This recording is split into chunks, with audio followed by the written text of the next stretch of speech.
retrouve dans cette nouvelle vidéo pour vous faire un petit bilan culturel. Ça fait un petit moment que j'avais pas fait ce genre de vidéo.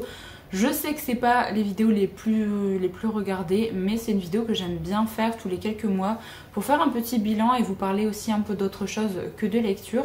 Donc là je vais vous présenter des séries, des animés, enfin tout ce que j'ai pu voir depuis la dernière vidéo, donc ça doit bien remonter au mois de novembre, octobre ou novembre, quelque chose comme ça. Donc il y a quand même pas mal de petites choses que j'ai vues depuis, que ce soit des séries, des animés et également des K-dramas. Donc je vais commencer tout de suite. Premier animé que je voulais vous présenter, c'est Erased. C'est une série en 12 épisodes avec des thématiques de SF, suspense et thriller. On va suivre un mangaka qui a beaucoup de mal à faire décoller sa carrière et il travaille du coup pour arrondir ses fins de mois. Il travaille en tant que livreur de pizza. Sauf que cette personne a une capacité propre à lui. Il va pouvoir revenir quelques minutes dans le passé afin d'éviter un accident.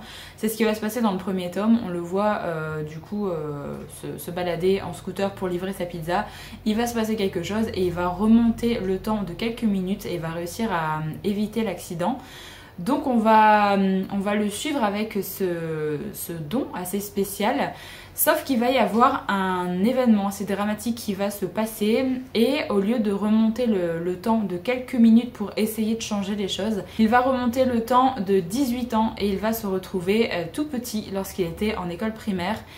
Et on va le suivre à partir de ce moment-là. Il comprend pas pourquoi il est remonté aussi loin et au fur et à mesure il va essayer de comprendre pourquoi c'est la toute première fois qu'il remonte le temps aussi loin pour essayer de changer quelque chose. Et il se rappelle qu'à ce moment-là, il y a eu des enlèvements d'enfants et on va comprendre en fait qu'il est peut-être lié à ça et on va voir qu'il va peut-être pouvoir influencer ce qui s'est passé pour changer potentiellement les choses. Donc on va suivre cette histoire-là. C'est vraiment un animé qui était assez... qui était vraiment cool à suivre. C'est assez différent de ce qu'on peut trouver. C'est un contemporain avec juste un élément de science-fiction avec le voyage temporel. Et je trouve que l'intrigue avance de plus en plus et est assez intéressante à découvrir. C'est vraiment typiquement le genre d'animé qui vous fait vous poser plein de questions pour savoir qu'est-ce qui s'est passé, enfin qui est potentiellement le méchant de l'histoire, comment est-ce que ça va se terminer, comment notre personnage va réussir à régler tout ce qui se passe dans le passé pour essayer d'influencer du coup dans le présent qu'il connaît. Donc voilà, c'est vraiment une très bonne intrigue. Moi j'ai vraiment beaucoup aimé et la fin est vraiment chouette. On part dans une direction, faut aimer, mais je trouve qu'il y a juste une ou deux questions qui restent sans réponse, mais sinon c'est vraiment une très chouette intrigue, une très chouette fin. Donc si jamais vous aimez ce genre de thématique, je pense que clairement cet animé peut vous plaire. Et ce qui est cool, c'est qu'il n'y a que 12 épisodes, donc ça va assez vite à la regarder. La prochaine série que je voulais vous présenter, c'est un K-drama et c'est My Name, qui est plus dans tout ce qui est action, thriller, violence aussi. C'est une série en 8 épisodes et je tenais d'abord à mettre des petits trigger warnings pour les personnes qui sont sensibles parce qu'il y a beaucoup de violence, il y a pas mal de gore et il y a un début d'agression sexuelle, donc je préfère prévenir. Là on va suivre Yoon Ji-woo qui est à la recherche du meurtrier de son père et qui pour y arriver va intégrer un gang. Et elle va se former, elle va vraiment essayer de devenir plus forte pour réussir à retrouver le meurtrier de son père et obtenir sa vengeance. Elle va suivre pendant un petit peu sa formation lorsqu'elle va essayer de devenir plus forte avec le gang et il va y avoir une deuxième partie un peu plus tard où elle a évolué. Donc je peux pas trop vous en dire mais on a vraiment deux parties distinctes dans la première saison. Et c'était vraiment très chouette. On a une très bonne intrigue qui est mise en place avec la recherche du meurtrier. On découvre pas mal de petites choses au fur et à mesure de la saison. On se pose plein de questions pour savoir vraiment ce qui s'est passé. Je trouve que les personnages sont assez charismatiques, notamment le chef de gang et également notre héroïne qu'on suit. Je trouve qu'il joue vraiment très bien et c'est vraiment chouette à suivre. Ces personnages là ils sont bien charismatiques comme il faut et on a aussi vraiment un très bon rythme. Je trouve qu'au fur et à mesure des épisodes ça devient de plus en plus rythmé et on a toujours envie de savoir ce qui va se passer. Je trouve que les deux premiers épisodes sont assez assez moyen je trouve, parce qu'on a beaucoup de violence. C'est pas forcément quelque chose que j'apprécie, donc je pensais pas forcément continuer la série parce que je me suis dit si c'est que ça tout le temps, c'est pas quelque chose pour moi. Mais l'intrigue finit par se mettre en place et on a vraiment quelques réponses à nos questions au fur et à mesure, et on se prend au jeu et on se prend vraiment à suivre ce personnage qui est vraiment à la recherche du meurtrier de son père, et on est vraiment à fond avec elle, à fond dans sa vengeance. On veut savoir ce qui s'est passé, on veut savoir la vérité, donc c'est vraiment très prenant. Un autre K-drama que j'ai vu également, c'est Sweet Home, et là on part plus sur une thématique dystopique horrifique. Il y a 10 épisodes dans la première saison. Là en fait on va suivre un adolescent qui va emménager dans une grande tour, un grand immeuble, et il va y avoir une sorte de pandémie. On ne sait pas trop ce qui s'est passé, mais beaucoup de personnes commencent à se transformer en monstres. Et donc il va essayer de survivre avec notamment tous les voisins de son immeuble. Ils vont un petit peu se cloîtrer dans leur hall et dans cet immeuble pour essayer de survivre et de comprendre un petit peu ce qui se passe. Donc on va suivre ça. Alors c'est une série qui est un petit peu... avec des touches un petit peu humoristiques, parce qu'on a un petit côté cringe au début. Il faut savoir passer outre pour continuer la série. C'était assez... il faut aimer ce genre de choses. Je peux pas trop vous décrire ce qui se passe, mais vraiment il y a un petit côté qui peut rebuter certaines personnes. Mais sinon, je trouve que l'histoire est quand même assez cool. On a quelques personnages qui sont bien charismatiques. Il y en a certains que je les ai pas supportés jusqu'à la fin. Donc, mais il y a vraiment certains personnages qui sont vraiment cool. On apprend à les connaître, on apprend un petit peu à savoir... qu'est-ce qu'ils font là, ce qui leur est arrivé, est-ce qu'ils ont un lien potentiellement avec ce qui se passe ou pas. Et du coup on a vraiment une évolution au niveau des personnages, même au niveau du personnage que l'on suit avec l'adolescent. Et c'était vraiment chouette à découvrir. Le seul point négatif, mais après c'est pas un point négatif si jamais il y a une suite, c'est qu'on a encore énormément de questions en fait sur ce qui se passe. À la fin de la première saison, on a beaucoup de questions. Mais s'il y a une suite et qu'on répond à ces questions, ça me va. Donc c'est juste que si ça s'arrête là, c'est un peu moyen au niveau de la fin. Donc si jamais on a une suite, ça pourrait être pas mal, parce qu'on part vraiment sur autre chose. Donc voilà, j'espère vraiment qu'il y aura une suite, parce que j'ai bien aimé la thématique. Donc si vous aimez tout ce qui est un petit peu post-apo, avec... alors pandémie, oui et non. Enfin là vraiment les gens se transforment en monstres, hein. C'est vraiment... c'est très différent par rapport à ce qu'on a connu. Je sais qu'il y a des personnes qui veulent pas du tout retrouver le côté dystopique et pandémie dans leur lecture, ou même dans les séries qu'ils voient en ce moment. Mais là c'est vraiment très différent, donc vous en faites pas, ça n'a rien à voir avec ce qu'on vit nous. Donc voilà, si jamais vous aimez un petit peu ce côté là, n'hésitez pas, regardez peut-être 1, 2, 3 épisodes pour voir si ça s'améliore et si vous aimez bien. Ne vous arrêtez pas peut-être au premier épisode, parce que c'est assez cringe sur le début, je tiens à préciser, mais au fur et à mesure ça s'améliore. Encore un autre K-drama que j'ai pu regarder récemment, c'est Hellbound, et là pareil on est dans le genre un peu dystopique horrifique, et il y a 6 épisodes dans la première saison. Alors dans cette série on va suivre un phénomène qui va arriver. C'est une personne rentre dans un café et d'un seul coup il y a un énorme bruit, et il va y avoir trois créatures fantastiques. On part vraiment sur un côté très fantastique, qui vont apparaître et qui vont le chasser jusqu'à tuer cette personne. On comprend pas trop ce qui se passe. Les créatures chassent vraiment une seule personne, et limite ils s'en foutent complètement des autres personnes. Voilà, on part sur cette thématique là. On va vite aborder le sujet comme quoi c'est peut-être un acte religieux, que certaines personnes sont jugées un peu malfaisantes, et du coup elles sont jugées par Dieu, et Dieu envoie ces créatures là pour rendre un petit peu sa sanction. Donc on a vraiment un côté religieux qui va être beaucoup présent, notamment sur la deuxième partie de la première saison, parce qu'on a vraiment 2 parties distinctes également.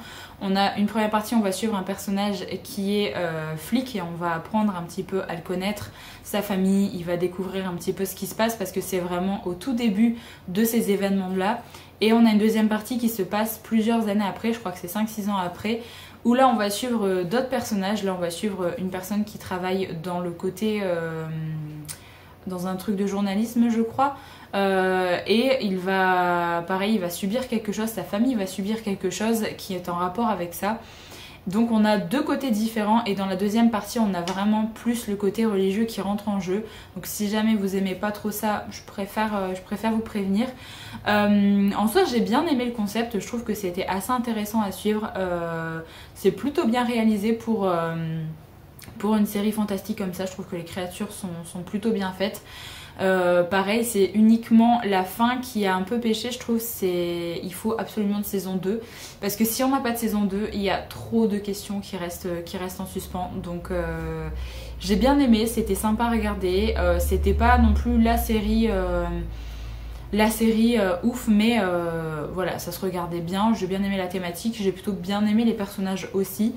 Et j'espère vraiment avoir une saison 2 pour avoir les réponses à nos questions. Après, je vais vous présenter une série d'animation que beaucoup d'entre vous ont certainement dû regarder parce qu'elle a fait pas mal le buzz. C'est la série Arcane, qui est une série de série d'animation fantasy où en fait on est basé sur l'univers du jeu League of Legends. Donc si jamais vous connaissez le jeu, je pense que vous avez regardé cette série, et même les personnes qui connaissent pas le jeu ont pas mal regardé cette série d'ailleurs. Donc là on est dans le monde de Runeterra et en fait on est principalement basé sur deux villes qui sont côte à côte. C'est la ville de Piltover et la ville de Zaun, qui sont très très différentes l'une de l'autre parce que Piltover c'est un peu la ville qui est située au-dessus, qui est très riche, où les personnes vivent normalement et voilà, ils n'ont pas du tout de problème de pauvreté, tandis que dans la ville de Zaun on a vraiment le côté un petit peu souterrain, un peu malfamé avec pas mal de pauvreté. Et nous là-dedans on va suivre deux sœurs, donc c'est Powder et Vi, qui sont deux sœurs au tout début de la série, qui vont subir un événement assez dramatique et en fait ils vont être recueillis par quelqu'un.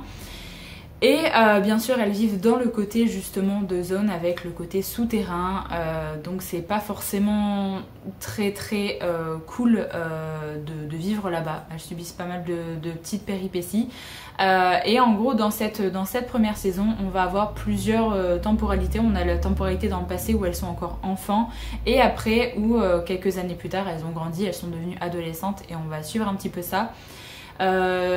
C'était vraiment une très très bonne série au niveau de l'intrigue, j'ai vraiment bien aimé. J'ai juste eu un petit peu de mal avec le design en fait au tout début de la série, parce qu'il y a quelques scènes, des scènes un petit peu où il y avait du mouvement, où je trouvais que c'était très bizarre au niveau de l'œil.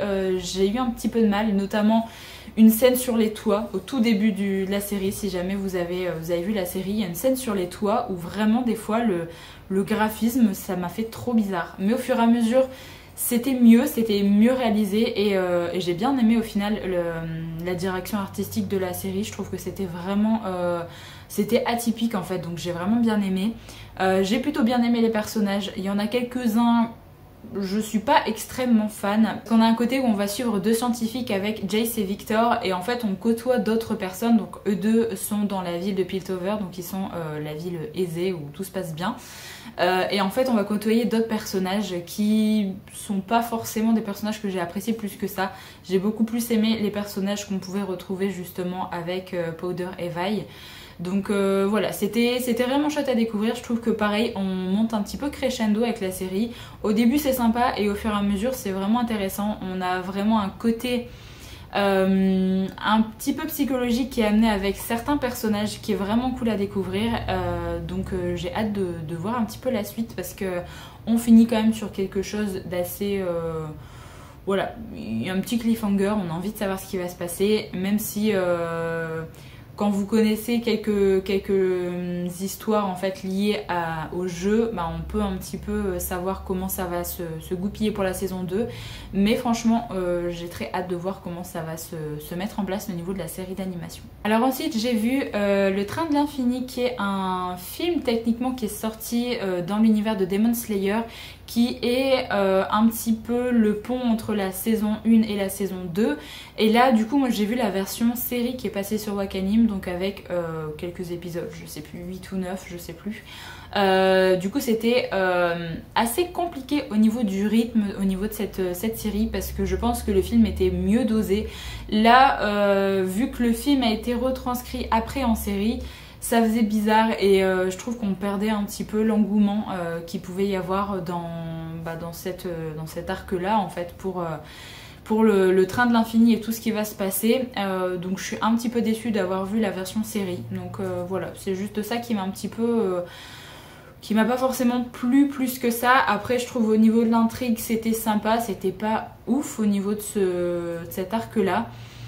C'était sympa, on apprend à découvrir un personnage en particulier, c'était cool de le découvrir, j'ai plutôt bien aimé tout ce qui touchait à ce personnage-là.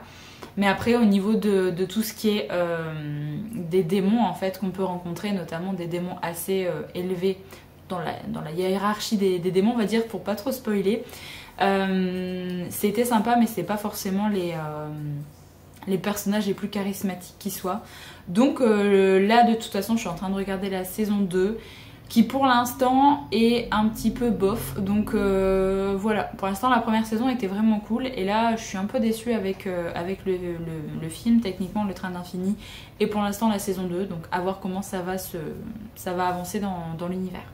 Et enfin la dernière série que je voulais vous présenter, c'est une série je pense également que pas mal d'entre vous ont regardé, puisque si vous avez déjà lu la saga, je pense que vous avez dû être curieux ou curieuse pour découvrir cette série. C'est la série La Roue du Temps qui est sortie sur Prime Video avec 8 épisodes. Alors, je vais faire un rapide résumé parce que peut-être que vous avez déjà lu les livres. On va suivre au début Moiraine et Lan. Moiraine qui est une Aes Sedai et qui va se retrouver dans un petit village qui s'appelle De Rivière. Et Lan qui est son champion, donc un petit peu son garde du corps, on va dire, vraiment entre grands guillemets. Et ils vont se retrouver à De Rivière, il va se passer certaines choses et elle va devoir partir de Rivière avec certains personnages qu'on va découvrir, donc notamment 4 adolescents qui sont plus ou moins liés et également une autre personne qui est une sage dame, donc on apprend à découvrir qui elle est. Et ils sont obligés de quitter en fait De Rivière puisqu'il va y avoir un événement qui les touche eux et pour ne pas mettre en danger d'autres personnes, ils sont obligés de quitter cet endroit là.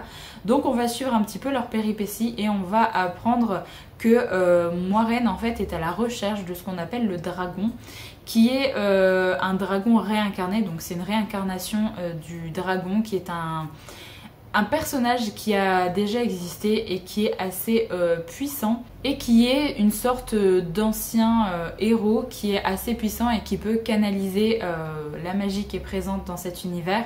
Sauf qu'en fait le dragon c'est un petit peu tout ou rien, soit il peut sauver le monde, soit il peut le détruire. Donc Moiraine est à la recherche de ce dragon là et elle pense que parmi les jeunes gens qui l'ont accompagnée de Rivière, il y a potentiellement le dragon réincarné chez l'un d'eux. Donc elle va essayer de découvrir qui c'est pour d'autres choses que je peux pas trop vous dire. Donc voilà, on part sur ça comme petit pitch en fait au niveau de l'histoire. C'était très sympa de voir vraiment la série que j'ai pu découvrir, la série de livres adaptés en série comme ça. C'était vraiment sympa au niveau de certains lieux notamment parce que c'est des lieux assez emblématiques de la série. Donc c'était cool de les voir réalisés comme ça. Après j'ai trouvé qu'il n'y avait pas forcément eu beaucoup de budget au niveau effets spéciaux. Il y a certains moments, certains effets spéciaux ou certains fonds verts faisaient vraiment très bizarre à l'œil. J'ai bien aimé les deux acteurs qui jouent Moiraine et Lan. Je trouve que vraiment c'est les deux acteurs qui ont vraiment porté un petit peu la série. Par contre les autres acteurs, que ce soit Egwene, Rand, Perrine ça va, Mat ça va, mais et Nineveh j'ai pas trop apprécié leur jeu, tout ça, je trouve que ça faisait un petit peu bizarre. Donc voilà, il y a vraiment quelques trucs qui m'ont pas forcément plu dans la série. Il y a des événements qui sont arrivés, qui auraient dû arriver un peu plus tard, mais bon ça c'est vraiment des choix au niveau du scénario. Mais globalement j'ai quand même bien aimé l'intrigue. J'ai juste eu un petit peu de... J'étais un peu déçue avec le dernier épisode, je trouve que ça va extrêmement vite.